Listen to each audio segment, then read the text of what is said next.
Me agir tefan biguliye daramet tefanı. Ja peranet giştin me jgare da tefanın em dert ketin jor baye berevil bad gısın dise agir serme da dağıtın. İtfaiye yangın ekibi ki daha zub giştaname me daha zub tefandana. Ja hate itfaiye saat gişin da devji devre da bu nikarup ketin ava ormanlık alanı.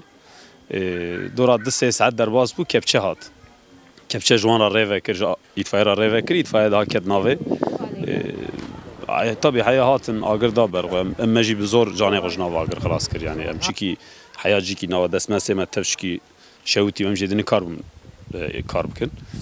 Ola agir derket hayatçıya da edeceği ka kontrol ama derket yani ve undirim zevayen aji ve jumya duman dert keve nasreşya da duman dert keve.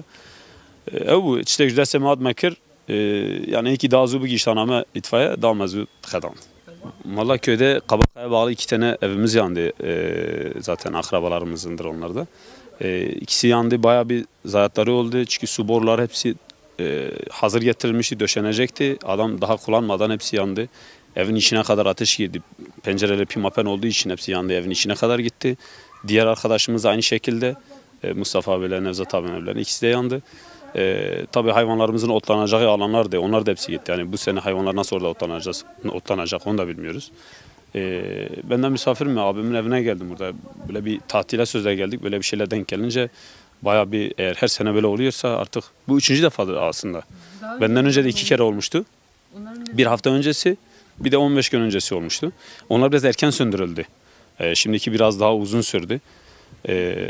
Yani görmüş olsaydık birini derdik ki işte biri yakmış olabilir, bir şüphe olabilirdi içimizde. Ama öyle bir şey görmediğimiz için kimse suçunu atamayız. Aynı yerin tabii bir 50 metre ilerisinde, 50 metre gerisinde o şekilde aynı yerlerde. Genelde yola yakın yerlerde zaten yangınlar çıkar. Müdahale eden kişi benim yani buna. Öncekine de abilerim müdahale etmişti. Çünkü bize daha yakın olduğu için ilkimiz müdahale ediyoruz. Daha sonra işte köylüler geldi. Yangını söndürdük. Öncekilerini söndürmüşler. Ben yoktum burada ama şimdikini de ben ilk başta giden kişi olduğum için, ilk şahidi olduğum için iyi biliyorum. Çünkü bayağı bir yangın fazlalaştı orada. Geç kaldık yani. Biraz da erken davransaydık erken biterdi. Ki o söndürme ağaçlarını kullanırken yaprakları, dalları koparıp onunla yangın söndürüyorduk. Çünkü suyumuz olmadığı için mecburiyetten onlarla... O saat de seri sabah. Leve mentika kanım teda segnandine duman derket.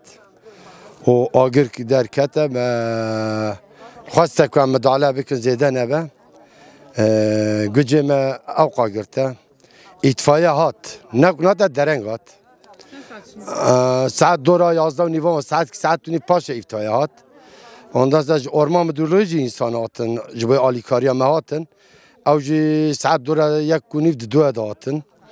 Me gundê me û gundê dîsê gundê çewra me müdahale kir ancak me wa bû. Tiştek me bû me viya kir. Ha bi çawa ketiye çawa neketiye agahî em jê dinin bi çawa agir ketiye va. Agahî me jete aynı nokta bu secar kevekê. Çi mesel. Merandî saat hatta 8 şevê 8 ne şevê devam kir. Millet veterandın piştî wî vesme dîsa agir ketê ku watê hate dîsa agir tê da bû. Ena ve hêna devam dike di qelabê me de yani bakurê me de dîsa agir devam hene.